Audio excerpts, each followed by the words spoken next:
All right, so today we're diving deep into something pretty fascinating, knowledge systems. Knowledge systems. Yeah, how we actually build knowledge and cognition. We were given this text Yeah. and it really tries to give us a roadmap. Yeah. Like imagine you're putting together a Ugh. giant jigsaw puzzle of Yeah. all of knowledge, Yeah. where do you even begin? Absolutely, yeah. And so this is kind of what this text is trying to do. Okay. It shows us how our brains can actually go from simple observations Right. to these really complex concepts, like even getting into AI.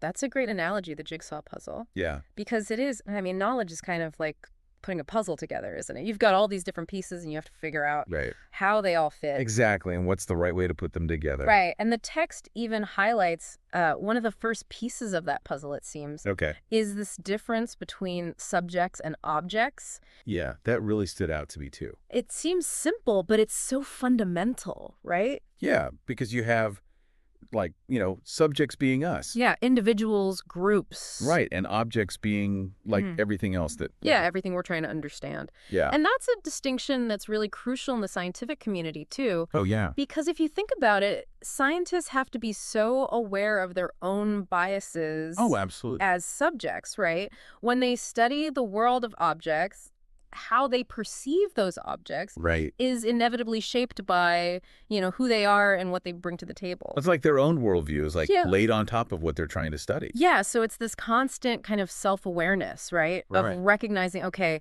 how am I as a subject influencing how I'm seeing this object? So how does that play out in our daily lives? Well, think about how we form our own opinions Right. and make decisions, right? Yeah. We are constantly, taking in information, but we're filtering it through our own, individual lenses. Correct. And so being aware of that subjective element, right, Yeah. can help us be more critical of our assumptions Oh, for sure. and ultimately, hopefully, make more informed judgments. Yeah, because it's you don't want to get stuck in your own little bubble. Exactly. It's this is the only way to see things. Yeah, and there was another interesting point that the text brought up, Yeah.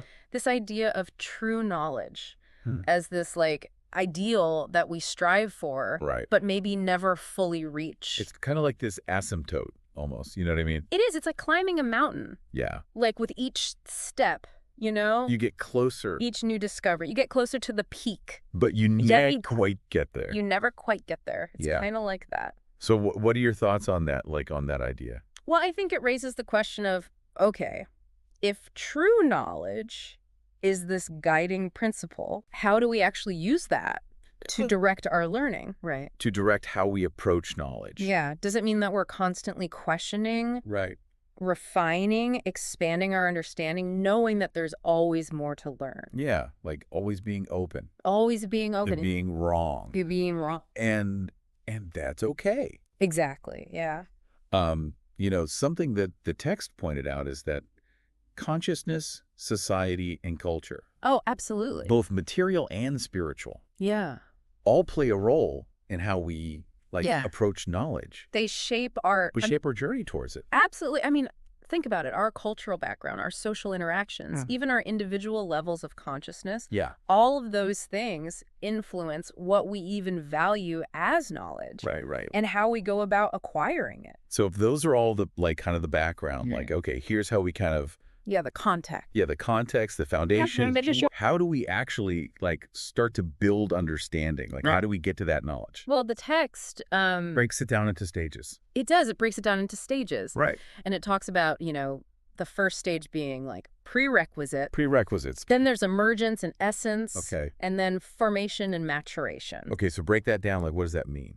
So basically, it's a framework for understanding how new ideas Okay. take root and develop. Okay. So let's say, you're trying to grasp A new concept. a complex theory Yeah. in your field. Maybe Sure. it's in physics or economics, right? Right. Those prerequisites are the foundational concepts that you need in place Right. before you can even approach that theory. So it's the base. Yeah, it's the foundation. Base knowledge that you need to build off of. Yeah, you can't build a house without a foundation. Exactly. So then comes this emergence. Emergence. Okay. This is the moment when you encounter this new idea Okay. and you start to like see its essence. So it's like the first time you really understand the concept. And like the aha moment. The aha moment, yeah. But your understanding isn't complete there, right? Right. It then enters this phase of formation and maturation. So it's like you get the idea, Yeah. and now you have to really like dive deep into it. Yeah. You test the idea, you connect it to other things you know. Right. So you start to connect it to those prerequisites that you Okay.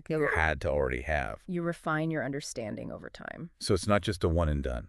No, it's a process. It's a process, yeah. It's a journey. Yeah. And it's fascinating how that actually applies to any field. Oh, absolutely. Whether you're learning a new language, Yeah. mastering a skill, like, riding a bike.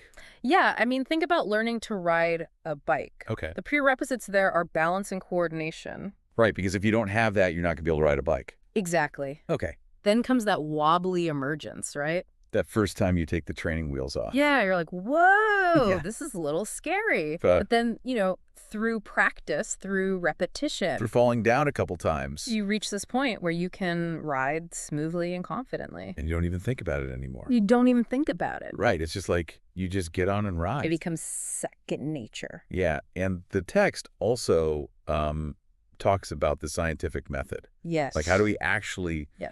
investigate the world around us? Right. And it talks about observation, analysis, synthesis, and reasoning. Those are the key steps, right? Yeah. And what's interesting is that we use these skills every day. Whether we realize it or not. Yeah, I mean, think about it. Like what? If you're troubleshooting a problem at work Okay. or deciding what route to take home, Or what to eat for dinner. exactly. Yeah, you're using the scientific method You're observing, you're analyzing, you're making decisions based on the information you're getting. based on the information you gather. It's funny how those scientific principles like sneak into our everyday lives. It's all connected. Yeah, it's all connected. And then there's this idea of, abstraction and generalization. Yeah, taking those observations, Those specific examples. Right. And trying to understand those bigger principles at work. So like, okay, I've observed this specific thing. Yeah. But what does this tell me about the bigger picture? Exactly. What are the patterns? Yeah, are there patterns? Are there Exactly. connections? What are the connections? to other things I've observed? Right. And that's the power of moving beyond just the concrete details. Okay. To see those patterns and connections. So it's like zooming out It's like zooming out. a little bit. And the text pointed out how important this is for, things like engineering, Yeah. AI, really complex fields. Mm. And that's where like interdisciplinary thinking comes in. Absolutely, because if you can bring together insights from different fields, Yeah. that's where real innovation happens. Because you're no longer limited. You're not limited by just one perspective. Yeah, to your own like silo of information. Exactly. You can connect seemingly unrelated ideas. Yeah, and come up with something totally new. And that's powerful, that ability to think across boundaries. That's a really good point. It's valuable for everyone, Yeah. whether you're an artist, an entrepreneur, just trying to navigate your own life.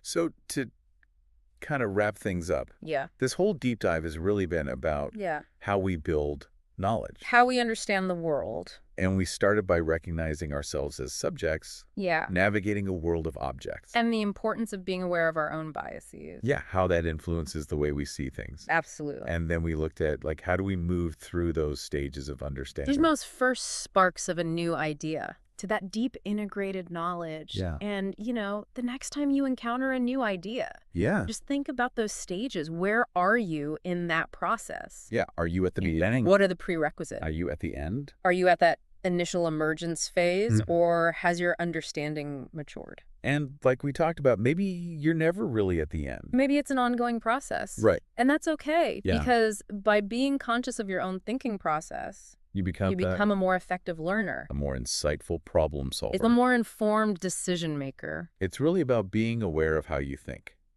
Absolutely. and how that influences the way you see the world. Exactly. Well, that was a great deep dive. Really appreciate it. Yeah, it's a good one. Until next time. See you then.